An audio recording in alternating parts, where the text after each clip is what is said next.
الله الرحمن الرحيم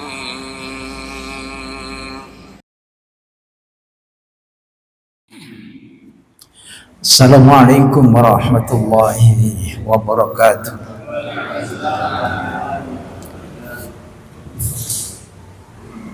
Alhamdulillah ghafiril dhanbi wa qabilit tawbi sadidil iqab bitawli la ilaha illa wa ilaihil masir.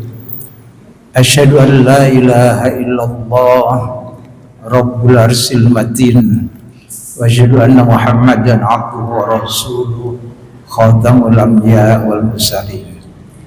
Allahumma salli wa sallim wa barik ala hadha nabiyil karim abdika wa rasulika Muhammadin wa ala alihi wa sahbihi wa man tabi'ahum bi ihsanin ila yaumiddin. Rabbi shrah li sadri wa yassir li amri wahlul 'uqdatam min lisani yafqahu qawli, amma ba'd. Masyarul muslimin jamaah salat maghrib Masjid Al-Furqan yang dirahmati Allah Subhanahu wa taala. Puji syukur kita panjatkan kehadirat Allah. Petang hari ini kita diberikan kemampuan oleh Allah Subhanahu wa taala untuk memenuhi panggilan Allah, menutup hari ini dengan salat maghrib berjamaah. Kita bermohon mudah-mudahan seluruh aktivitas kita hari ini merupakan aktivitas yang diridhai Allah Subhanahu wa taala, sehingga bisa menjadi bekal kita tatkala kita kembali ke haribaannya. Amin ya rabbal alamin. Salawat serta salam semoga tetap tercurahkan ke haribaan junjungan kita Nabi besar Muhammad sallallahu alaihi wasallam beserta keluarga dan para sahabatnya serta umatnya yang setia melaksanakan ajarannya ila yaumil qiyamah. Jamaah yang dirahmati Allah, kita lanjutkan kajian kita petang hari ini, kitab Riyadhus Shalihin karya Imam Nawawi, dan kita akan membahas di bab yang ke-20 yang membawa kitab Riyadhus Shalihin dibuka di bab nomor 30. Nomor 20 ya. Kemarin kita membahas dari bab ke-19. Sekarang kita berganti di bab 20. Tentang apa Imam Nawawi meletakkan bab 20 itu? Yaitu yang diberi judul oleh Imam Nawawi Babu fid dilalati ala khair wa du'a ila huda au dhalalah, yaitu bab menunjukkan kepada kebaikan, mengajak kepada kebenaran atau kesesatan. Inilah yang disebut dengan dakwah itu. Dakwah merupakan kewajiban kita bagi setiap muslim. Tetapi di dalam bab ini Imam Nawawi menunjukkan sesuatu itu atau mengajak sesuatu kepada orang itu, sesuatu yang bermanfaat kepada kebaikan, dan juga bisa orang itu mengajak kepada keburukan. Sehingga disinilah peran sebagai muslim itu diwajibkan yang namanya dakwah. Setiap kita memiliki kewajiban, yaitu berdakwah, mengajak kepada jalan Allah Subhanahu wa taala, berpacu dengan orang-orang yang mengajak kepada keburukan. Pertanyaannya sekarang, apakah kita mampu untuk berpacu bersaing dengan orang-orang yang mengajak kepada keburukan? Sementara keburukan itu diorganisir yang sedemikian rupa, ya, didukung dengan peralatan-peralatan dengan biaya yang besar. Karena itulah orang-orang kafir, itulah bisikan-bisikan setan yang bisa menyesatkan manusia. Orang kafir tidak segan-segan membiayai untuk menyesatkan orang-orang yang beriman kepada Allah Subhanahu wa taala. Allah berfirman, innal ladzina kafaru yunfikuna, bahwa orang-orang kafir itu yunfikuna amwalahum liyasuddu an dinikum, menginvestasikan dananya itu, hartanya itu untuk menyesatkan kalian dari jalan Allah Subhanahu wa ta'ala. Jangan dikira ajakan yang disebut juga dakwah, seruan kepada keburukan itu tidak terorganisir. Hal itu terorganisir dengan baik dan dibiayai. Kira-kira yang punya modal besar itu orang kafir atau orang muslim ya? Sementara ini gitu ya. Ya. Mereka menginvestasikan dananya itu untuk membiayai penyesatan manusia dari jalan Allah Subhanahu wa ta'ala. Ini informasi dari Al-Quran, dari Allah Subhanahu wa ta'ala. Karenanya kita mesti bersungguh-sungguh di dalam berdakwah, di dalam mengajak kepada kebaikan. Di setiap kita memiliki kewajiban untuk mengajak kepada jalan Allah Subhanahu wa ta'ala. Jamaah yang dirahmati Allah, sebagaimana biasa setiap bab ya, Imam Nawawi membukanya dengan ayat Al-Quranul Karim. Sebagaimana bab ini Imam Nawawi membukanya dengan surat Al-Qasas. Surat Al-Qasas 87 atau juga di dalam surat Al-Hajj 68 itu sama. Dari potongan ayat itu dikatakan wad'u ila rabbika. Ini potongan di dalam surat Al-Hajj itu juga sama, yaitu serulah manusia agar beriman kepada Tuhan. Jadi serulah manusia agar mereka itu beriman kepada Tuhan, kepada jalan Allah Subhanahu wa ta'ala. Di dalam ayat ini Allah Subhanahu wa ta'ala memerintahkan kepada juru dakwah. Siapa juru dakwah? Orang yang memahami di dalam agama ini, yang merupakan kewajiban kita semua untuk mengajak umat manusia supaya mentauhidkan Allah Subhanahu wa ta'ala. Di dalam peperangan yang dijalani umat Islam di Madinah waktu itu, tujuannya juga tidak lain supaya orang-orang yang diperangi itu menyembah Allah, mentauhidkan Allah Subhanahu wa ta'ala. Nanti hadisnya akan kita pelajari.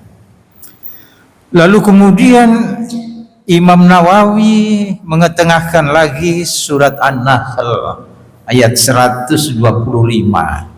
Ini populer ayat ini ya di tengah-tengah masyarakat. Dulu setiap dakwah ini dasarnya.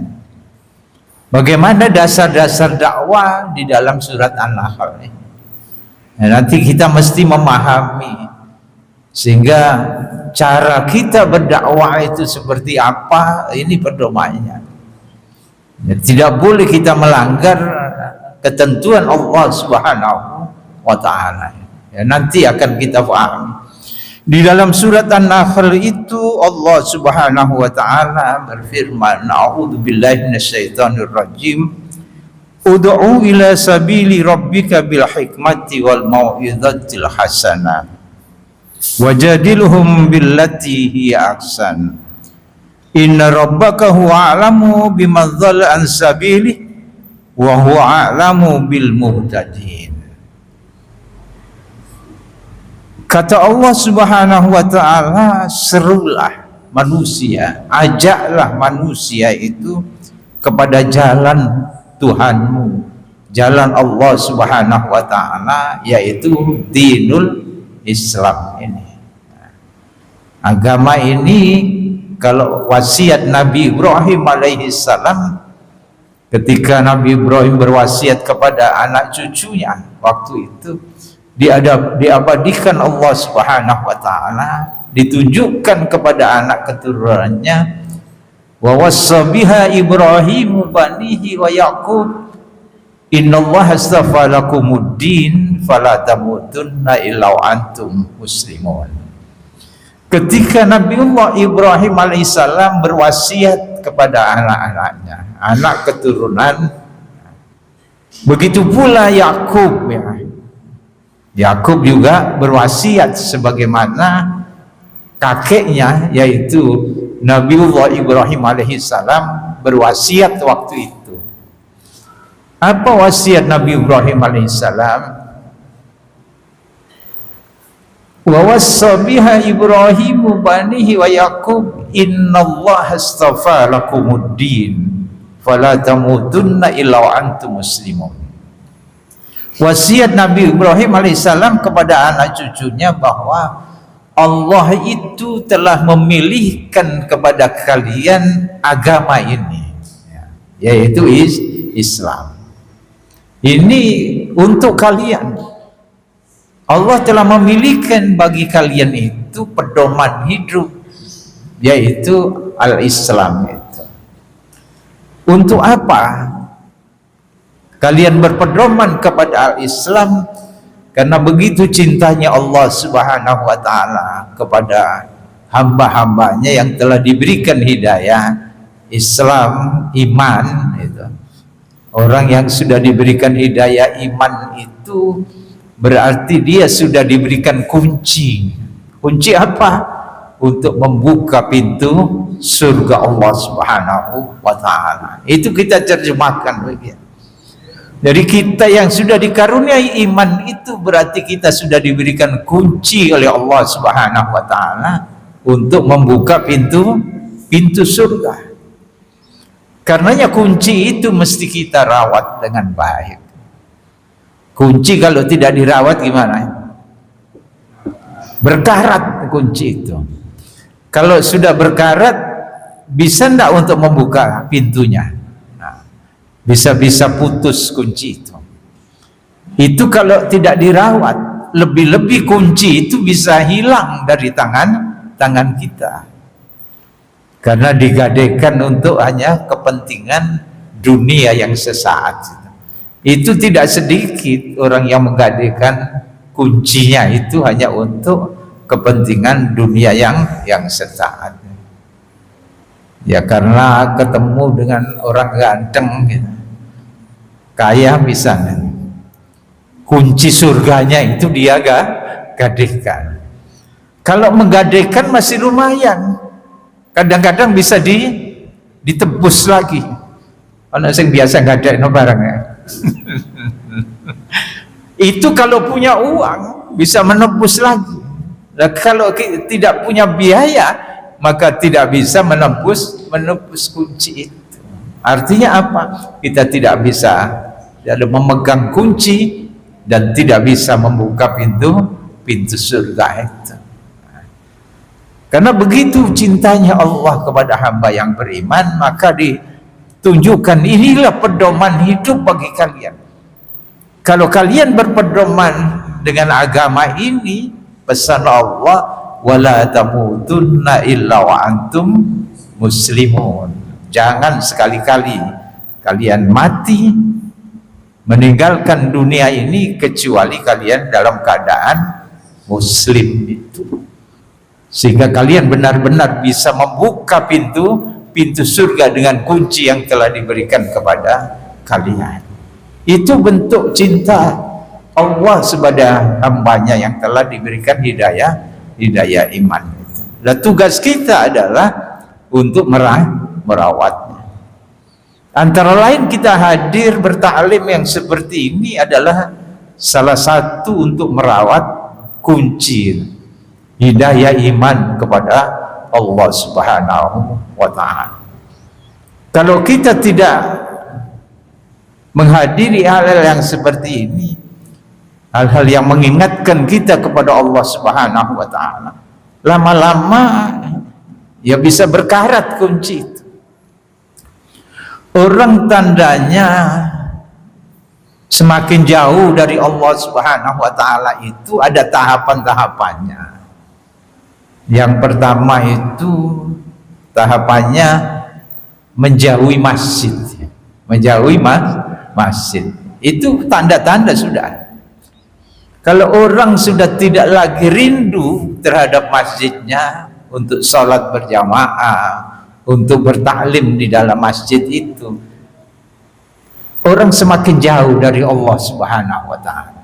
Tandanya apalagi kalau orang sudah mulai jauh dari masjid, maka dia akan mudah meninggalkan ibadah. Mudah meninggalkan sholat. Itu gampang saja itu.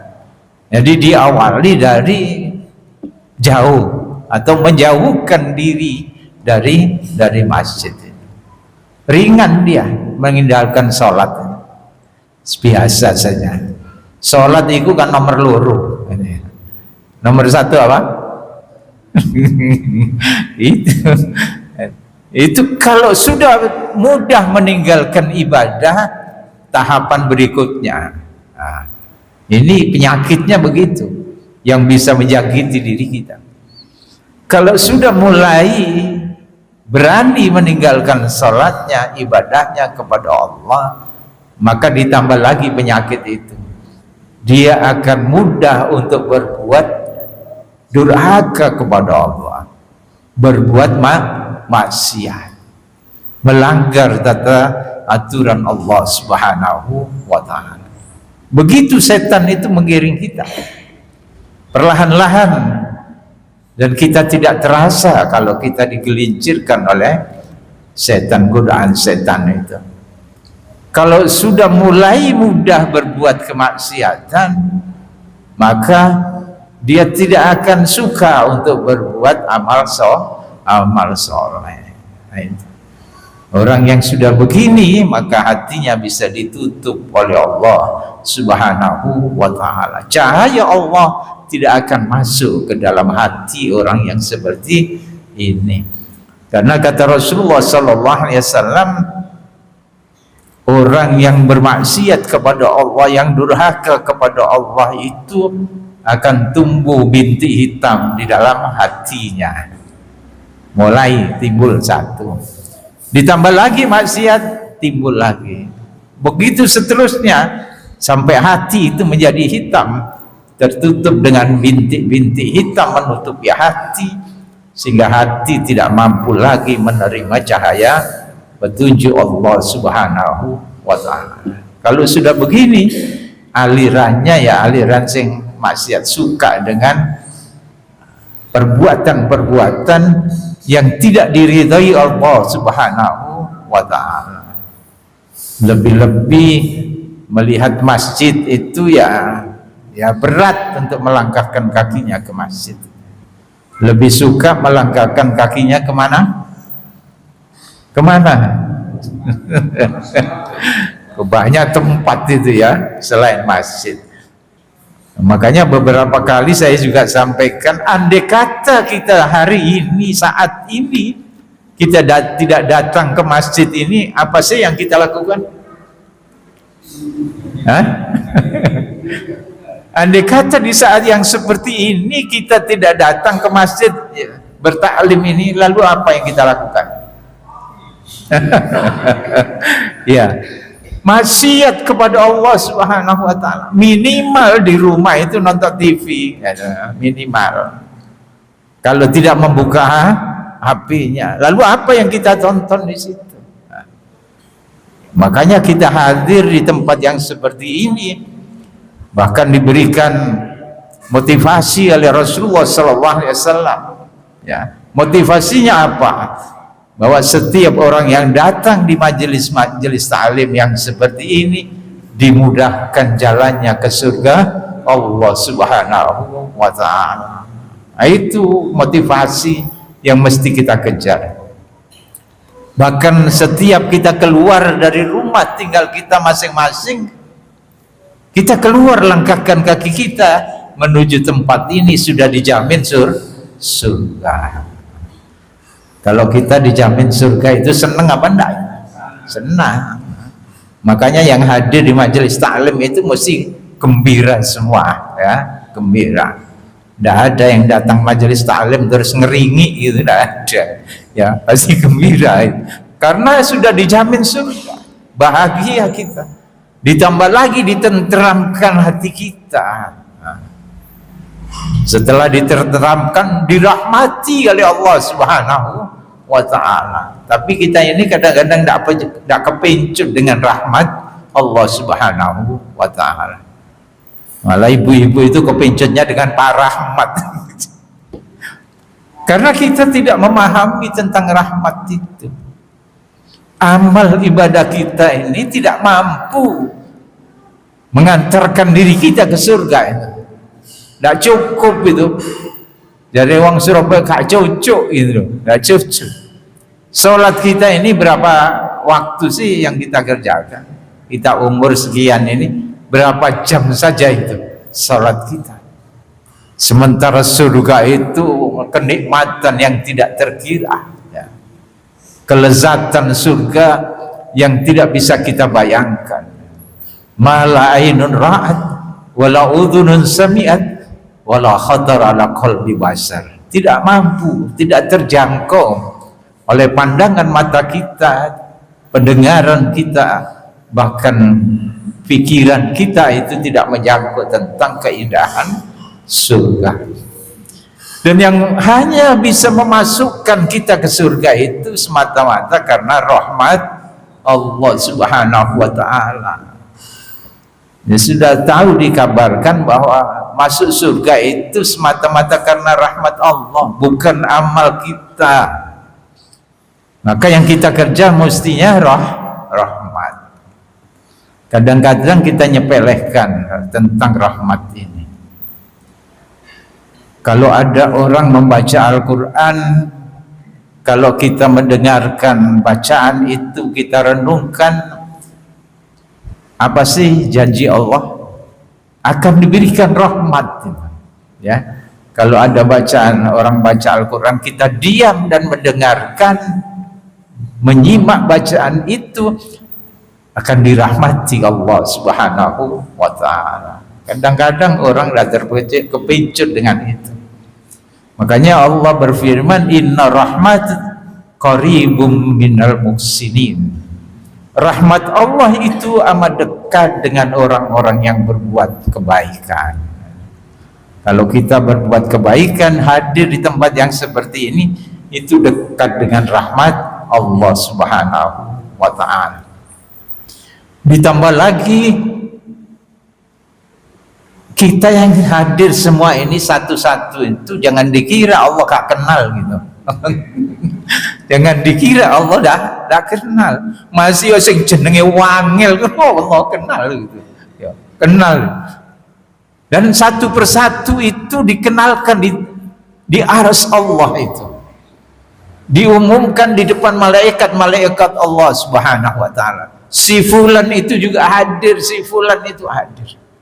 Dibanggakan oleh Allah Subhanahu wa ta'ala di langit sana. Jadi kalau kita sering datang ke majelis-majelis taklim itu, nama kita itu terkenal di langit itu, ya. Meskipun di dunia dah dikenal orang, tapi di langit kita dikenal malah malaikat. Karena pada gilirannya kita juga akan ke sana. Ya. Ceritanya ketika orang sakaratul maut itu, jadi setiap kita itu akan menghadapi yang namanya sakarat maut itu sebelum kematian kita.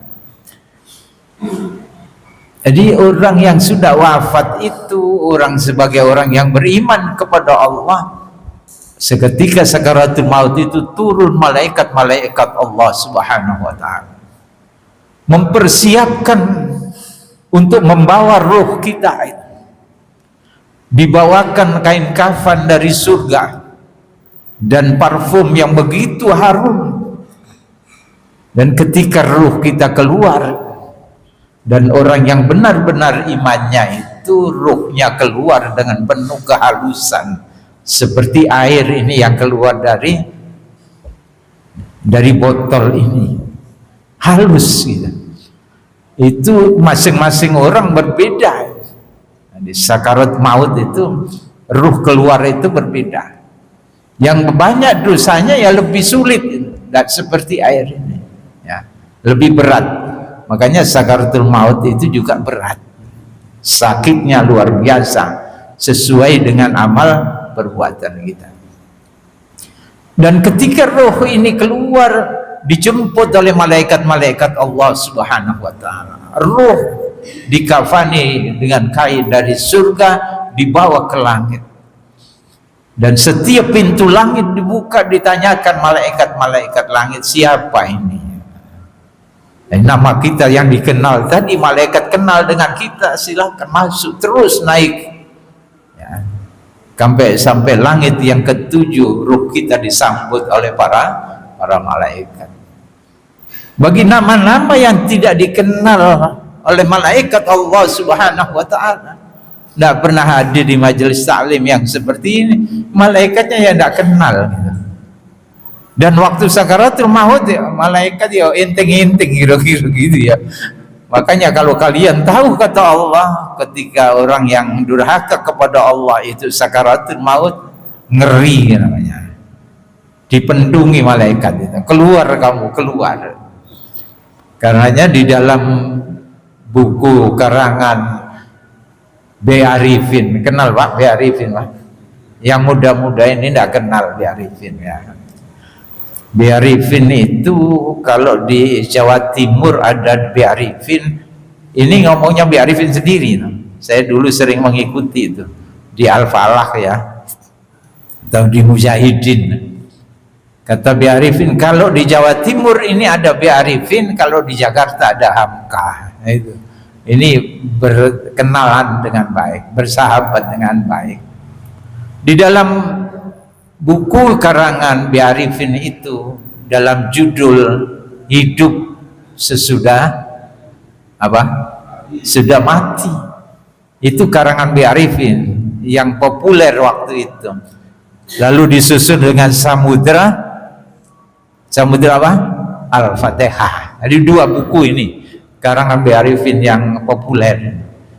Di dalam buku Hidup Sesudah Mati, tidak tahu ini buku saya ini kemana, masih ada atau tidak ya, karena sudah lama. Yang jelas itu dulu saya ketemu buku saya ini sudah sampulnya sudah hilang gitu. Itu dituliskan proses kematian tokoh ateis di Rusia yang bernama Yosef Stalin. Kenal Pak Yosef Stalin? Nek Pak Yosef ya Kang Limo. Yosef Stalin itu tokoh ateis yang tidak mengenal Tuhan, tidak percaya dengan Tuhan. Itu ditulis oleh anaknya sendiri, diceritakan oleh B. Arifin dalam kitab Hidup Sesudah Mati. Diceritakan oleh anaknya bahwa ketika Yosef Stalin itu sakaratul maut, dan ini bukan hanya Yosef Stalin, orang-orang kafir yang lainnya saat ini juga mengalami seperti itu. Coba tanyakan nek wanita kon ya. 2 kali 24 jam Yosef Stalin itu dibiarkan sendiri di dalam kamarnya, dikunci oleh keluarganya karena tidak sampai hati melihat sakaratul mautnya siapa? Yosef Stalin. 2 kali 24 jam berarti apa ya? 2 hari 2 malam. Lama pandai ya? Sakaratul maut itu. Coba dibayangkan, waktu 2 kali 24 jam itu Yosef Stalin itu kelimpangan di dalam kamar. Dia bentur-benturkan tubuhnya itu ke dinding-dinding kamar. Sekarang terjadi itu, orang-orang kafir itu proses kematian banyak yang ditinggalkan oleh keluarganya di kamar sendiri. Ngerti-ngerti nong isori tempat tidur di sana. Ya. Itu dahsyatnya sakaratul maut. Nah, ini yang ditulis oleh Bi Arifin supaya kita ini ya sedikit banyak ya memahami hal-hal yang seperti itu, supaya bisa memenuhi apa yang diinginkan Allah Subhanahu wa taala, bahwa kita ini diperintahkan untuk berdakwah nantinya. Ud'u ila sabili rabbika bil hikmah wal mau'izatil hasanah wajadilhum billati hi ahsan. Ada 3 cara dakwah ini yang tidak boleh kita langgar, yang tidak boleh kita melanggarnya. Yang pertama adalah bil hikmah. Jadi dakwah itu harus bil hikmah. Bil hikmah tentunya yang membawa manfaat, disesuaikan dengan kapasitas yang kita dakwahi. Ya, bicara di tempat yang seperti ini mengupas tentang nuklir itu ya kira-kira ya gak nyawet kabeh gitu ya. Disesuaikan dengan bahasa atau kapasitas yang didakwahi. Itu dengan hikmah, bijak gitu, bijak. Ojo supaya kita ini diarani wong pinter gitu. Jadi berdakwah di tengah-tengah kampung gitu, bahasanya mulu-mulu terus, Inggrisnya keluar kabeh gitu. Yang dibahas itu wes daerah-daerah barat sana. Ya melongot gitu. Nah, ini tidak hikmah namanya. Tidak hikmah. Tidak membawa manfaat bagi yang didakwahi. Supaya dakwah kita itu masuk, maka disesuaikan dengan kapasitas yang dihadapi. Nah, itu pedoman yang pertama. Bil hikmah wal mau'izatil hasanah, dengan kata-kata yang bisa menyentuh hati, yang bisa menggugah hatinya itu untuk berpindah kepada kebaikan. Nah, itu caranya apa? Ya itu angel bersekutu, angel. Ini perlu belajar di situ. Ya perlu belajar. Membuat kalimat-kalimat pilihan yang bisa diterima oleh yang kita dakwahi. Nah, yang bisa menyentuh hatinya. Ya memberikan pujian-pujian diawali yang seperti itu. Sama ketika kita berdoa, metodenya juga seperti itu. Banyak memuji Allah Subhanahu wa ta'ala, lalu mengakui kekurangan kita. Maka kita berbicara dengan orang juga begitu. Kita tidak meninggikan derajat diri kita di hadapan orang yang kita ajak bicara itu. Kita rendahkan diri kita kalau bisa serendah-rendahnya. Tidak masalah kita itu dianggap orang rendah, itu tidak rugi kita ya. Itu termasuk sedekah kita di hadapan manusia. Nyenengno wong itu yang seperti itu ya. Jangan sombong kita di hadapan manusia. Ini bil hikmah wal mau'izah hasanah.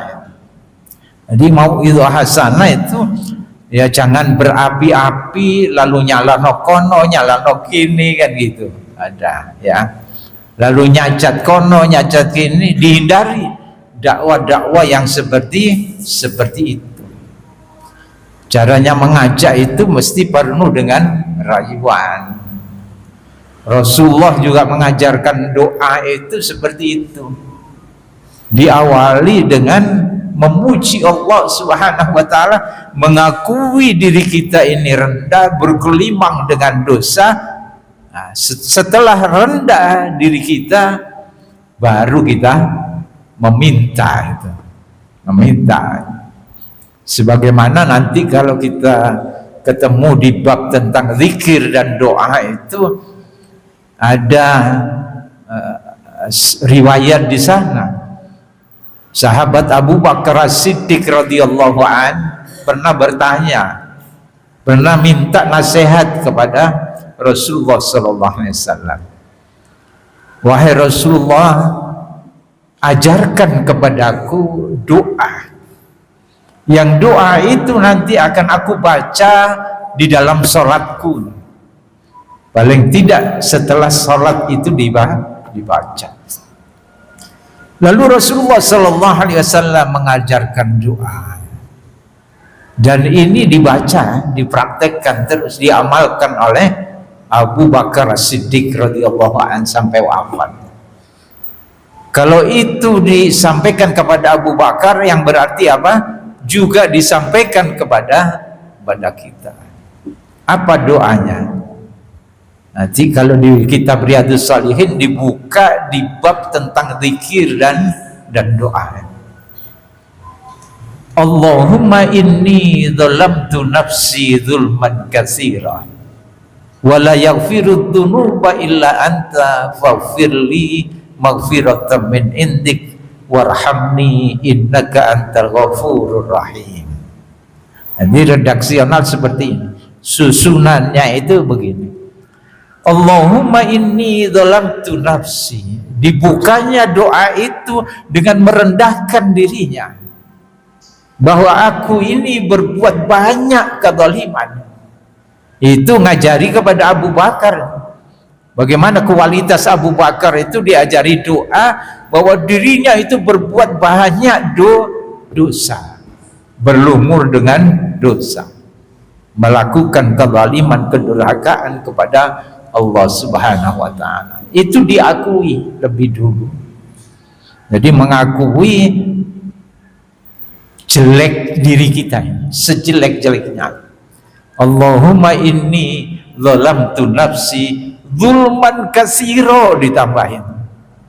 Jadi kezaliman yang banyak, dosa yang banyak, tidak sekedar dosa, tapi dosa yang banyak. Abu Bakar apa mana kita, ditambahi lagi banyak sekali. Allahumma inni zalamtu nafsi zulman katsira wa la yaghfiru dzunuba illa anta. Baru memuji Allah bahwa tidak ada yang bisa mengampuni dosa ini selain Engkau. Artinya apa? Aku tidak bermohon kepada selain Engkau, wahai Allah. Benar-benar menuhankan Allah, mentauhidkan Allah Subhanahu wa Ta'ala. Wala yaghfiru dzunuba illa anta faghfirli, baru minta ampun kepada Allah. Minta ampun dulu, karena pintu masuk ke surga itu adalah dosa-dosa kita mesti diampuni Allah Subhanahu wa Ta'ala. Fa innahu la yaghfirli fa innahu la yaghfiru dzunuba illa anta. Bahwa yang mengampuni dosa itu adalah Engkau. Wa la yaghfiru dzunuba illa anta faghfirli maghfiratan min indik. Bahwa ampunilah dosa-dosaku itu dari sisimu pengampunan itu. Faghfirli maghfiratan min indik warhamni, baru meminta rahmah, diberikan kehidupan yang selamat, sehat walafiat, bahagia, berkah, sejahtera. Itu rahmat Allah Subhanahu wa Ta'ala. Jangan doa sing diminta itu sing aneh-aneh dulu, dosane sing akeh. Jadi redaksional urut-urutannya begitu. Mengakui dosa, lalu memuji Allah Subhanahu wa Ta'ala, lalu baru meminta ampunan dosa dari Allah. Setelah meminta ampunan, baru gilirannya meminta hajat kita. Nah, itu etika kita berdoa itu. Jamaah yang dirahmati Allah Subhanahu wa Ta'ala, kita lanjutkan ini ayat 125 An-Nahl ini. Wajadilhum billatihi aksan. Yang ketiga, cara dakwah kita itu, kalau kita mesti berdebat, bantalah dalam perdebatan itu dengan yang terbaik. Kalau kita diajak untuk diskusi, maka lakukan diskusi dengan cara yang terbaik. Jangan marah, jangan emosi. Karena ayat selanjutnya itu dijamin oleh Allah. Ini harus kita pahami bahwa yang memberikan hidayah itu bukan kalian. Makanya nggak perlu ngotot-ngotot kalian itu, ya. Kadang-kadang kita emosi, bahkan orang lain yang didakwai diolok-olok dulu, dicaci maki, gitu ya. Nggak boleh kita seperti itu. Tugas kita ini hanya mengajak, menyeru, berdakwah itu begitu. Lanjutnya, inna rabbaka huwa alamu biman dhalla an sabili wa huwa alamu bil muhtadin. Sesungguhnya dialah Allah itu yang lebih mengetahui tentang apa? Siapa yang tersesat, yang tidak mau menerima dakwah ajaan kita. Itu Allah yang tahu. Kita sudah sampaikan, ayo kita sholat, ya. Ya sampai di situ saja. Ayo kita sholat, yang kita ulang-ulang ajaan itu. Jangan terus ditingkatkan tensi kita. Ayo kita sholat. Besok lagi, ayo kita sholat. Kita meninggi lagi. Berikutnya malah kita olok-olokkan. Nah, tidak seperti itu. Karena Allah yang tahu. Orang ini orang termasuk tergolong orang sesat, hatinya tertutup, tidak menerima hidayah apa tidak, itu Allah tahu. Dan dialah Allah itu maha mengetahui orang yang mendapatkan petunjuk, yang hatinya masih ada bersih di situ, yang siap menerima cahaya Allah Subhanahu wa ta'ala. Allah yang maha tahu, ya. Jadi jangan paksa-paksakan ketika mengajak kepada kebaikan, dengan cara yang terbaik, sesopan mungkin, sesantun mungkin, selembut mungkin kata-kata kita.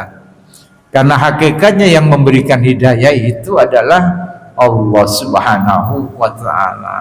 Innaka la tahdi man ahbabta walakinallah yahdi man yasha. Itu harus kita mengerti itu. Jadi kita tidak terbawa emosi ketika kita dakwah itu. Proporsional saja sampaikan. Tugas kita mengajak, dan dakwah itu tidak hanya kata-kata, tidak hanya ucapan kata, tetapi dakwah itu dengan perbuatan kita, dengan akhlak kita. Tidak mesti harus duduk di sini lalu pidato. Nek ana sing ngundang yang nggawa mic dhewe mlaku-mlaku ya. Lalu semua kono dalil kan, bukan begitu. Ya, dakwah dengan akhlak kita. Bahkan banyak orang yang kemudian masuk ke dalam Islam itu karena akhlak kita. Itulah bagian dakwah kita. Maka setiap kita ini memiliki kewajiban masing-masing kita itu dakwah sesuai kapasitas kita. Kita bekerja dengan sebaik-baiknya, nanti itu jadian dari dakwah. Muslim itu seperti ini, ya. Tampil di tengah masyarakat ya mesti seperti itu. Itu bagian dakwah kita. Jamaah ini rahmati Allah Subhanahu wa ta'ala. Lalu kemudian Imam Nawawi mengetengahkan pula di dalam surat Al-Maidah ayat 2. Wa ta'awanu 'alal birri wat taqwa. Lanjutannya wala ta'awanu 'alal ismi wal udwan. Ini dipotong di dalam surat Al-Maidah ayat 2. Tolong menolonglah kalian itu dalam mengerjakan kebajikan dan takwa. Dilanjutkan, dan jangan tolong menolong di dalam perbuatan buruk dan permusuhan.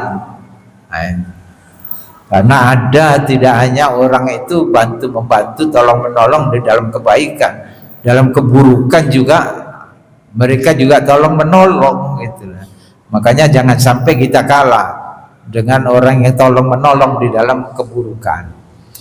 Dan akhlak ini sudah banyak dilupakan di kalangan umat Islam itu. Tolong menolong di dalam kebaikan. Bagaimana cara kita? Minimal kita saling mengingatkan, ya. Saling mengingatkan. Wa tawassaw bil haqqi wa tawassaw bis sabr. Saling mengingatkan, saling berpesan. Itu tolong menolong di antara kita. kita berkumpul di tempat ini, memakmurkan masjid ini, diantaranya juga tolong menolong di dalam kebaikan. Jangan dibiarkan Pak Uun itu berjalan sendiri. Ya, kita mesti tolong menolong. Ya.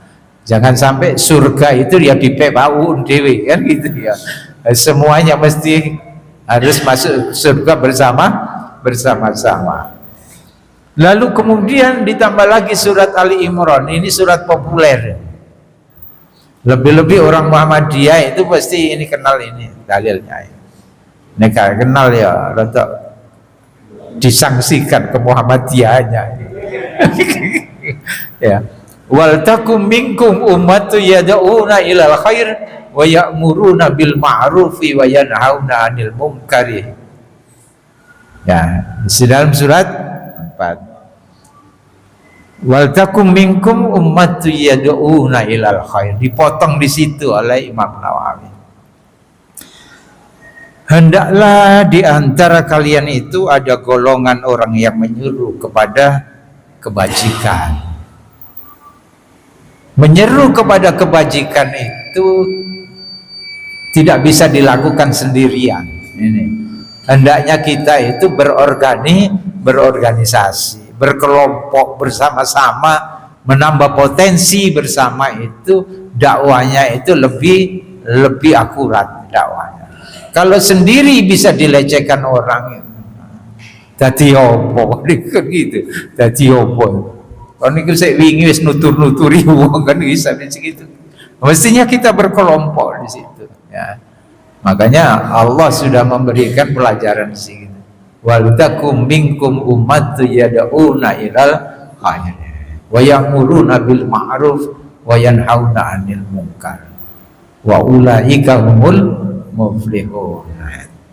Itu ayatnya mesti kita yang ngaji di Al-Furqan itu mesti hafal ayat itu. Dalilnya ya segitu ya. Ini dasar-dasar dakwah kita. Kita belum masuk satu hadis yang pertama, pas ini ayat-ayatnya sudah kita baca, kita nanti dilanjutkan baru hadis-hadisnya untuk memotivasi kita, karena ada jaminan Allah ketika kita dakwah itu. Bagaimana jaminannya? Tunggu di episode selanjutnya gitu ya, supaya kepingin, nah gak kepingin ya kenemenan. Jemaah ini rahmati Allah Subhanahu wa taala, ini barangkali yang bisa kita kaji pada kesempatan petang hari ini. Mudah-mudahan menambah wawasan keilmuan kita, dan mudah-mudahan kita bisa mengamalkan sehingga mampu meningkatkan kualitas iman dan ketakwaan kita kepada Allah Subhanahu wa taala. Marilah kita tutup dengan doa kafaratul majlis. Subhanakallahumma bihamdika asyhadu an la ilaha illa anta astaghfiruka wa atubu ilaik. Mohon maaf. Assalamualaikum warahmatullahi wabarakatuh.